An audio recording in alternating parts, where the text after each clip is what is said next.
Is it a good idea to remove water from the font during Lent? Hi, my name is Diana McAlintal, and in this team initiation video blog post, I want to talk about something really serious. I've noticed in many churches when Lent happens, they take out and remove all of the holy water from the baptismal font, from the little font at the doorways and entryways of their churches. And a lot of times parishes do this because they seem to interpret the Lenten season as a time of thirsting, of dryness, of desert, of going into the desert. And a lot of that comes out of that first reading on the first Sunday of Lent, where Jesus goes into the desert to fast.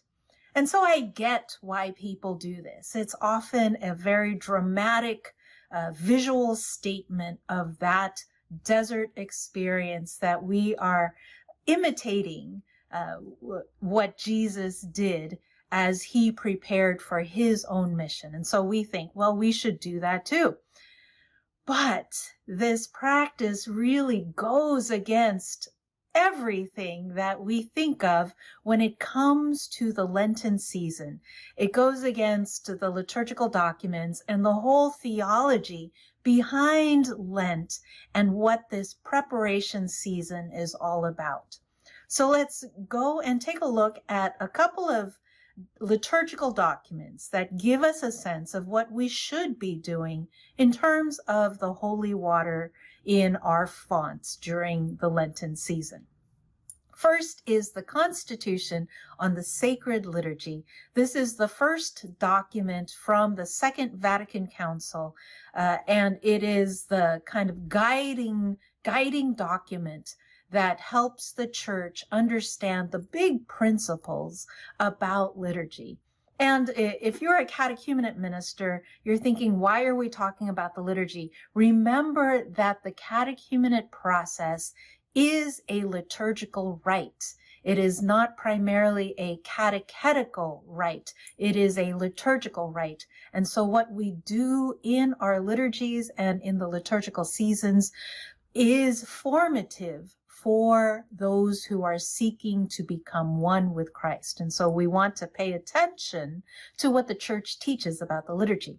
So in the Constitution on the Sacred Liturgy, in paragraph 109, it's talking about the twofold characteristic of Lent.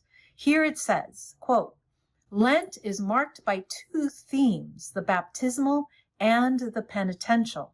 By recalling or preparing for baptism and by repentance, this season disposes the faithful to celebrate the Paschal mystery. The baptismal and penitential aspects of Lent are to be given greater prominence in both the liturgy and liturgical catechesis. Hence, more use is to be made of the baptismal features proper to the Lenten liturgy.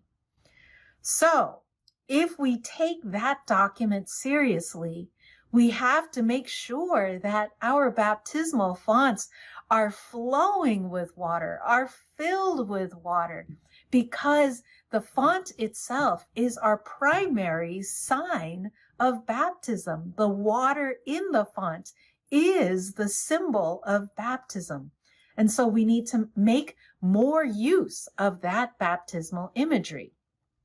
A second liturgical document, it's more a correspondence than a document itself, comes from the year 2000, when the Congregation for Divine Worship, which is the department in Rome, the department in the Vatican that oversees the liturgical life of the global church, made a clarification statement to an inquiry about this practice of removing water from the font.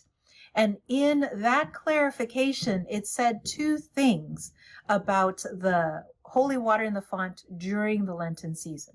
First, it said that removing holy water from the font during the season of Lent is not permitted. So it is very clear on that practice, and it gives two reasons.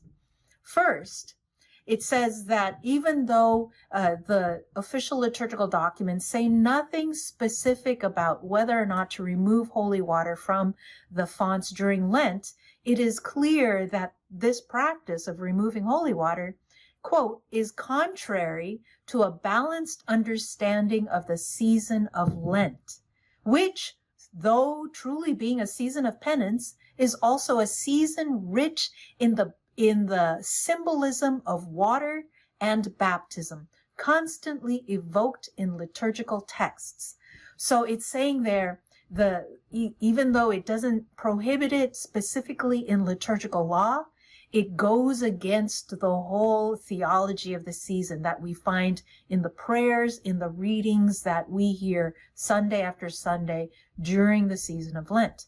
Second, that clarification from the Vatican said that the fasting of Lent does not include fasting from sacramentals. Now remember, using holy water and signing oneself with holy water is a sacramental that reminds us of baptism.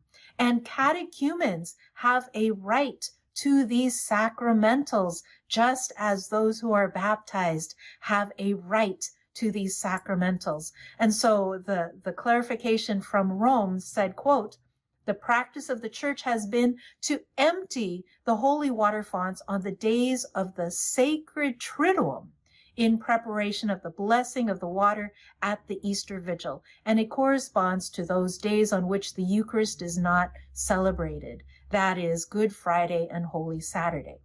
And so we want to make sure that we are not denying the right of catechumens and the baptized to the use of holy water to sign themselves either as a remembrance of their own baptism or for the catechumens as preparation for their own baptism.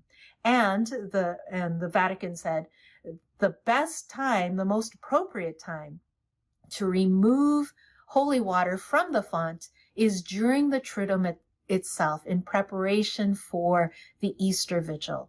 And so you would remove holy water after the celebration of Holy Thursday and during Good Friday. That's a good time to make sure that we are placing in fresh water and cleaning the font out during that Good Friday and filling it then on Holy Saturday in preparation for baptisms at the Easter Vigil. And so I hope that this short reflection on holy water and the font and the practice, as well-meaning as it is, of removing holy water from the font during Lent, it will give you some things to reconsider if your parish is thinking of removing holy water from those fonts during this season of Lent. And if you've already removed the holy water, there's still time to refill your baptismal fonts with water so that we see that water flowing throughout the weeks of Lent. And for us who are baptized, it reminds us that what we are hungering for is not the water itself, but the hungering for a life that is consistent with what those waters symbolize, the baptismal promises that we made to Christ, to live as Christ lived. And for the catechumens, seeing the water deepens and strengthens that hunger to be immersed into that Paschal mystery into which they desire to participate. So think about this, pray about it, and talk about it with those in your parish so that you can prepare and celebrate Lent well with your catechumens, your elect, your candidates, and all the faithful.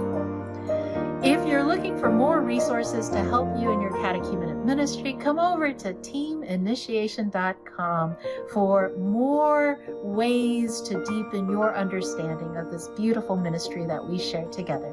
My name is Diana McAlintle. Thanks so much for watching.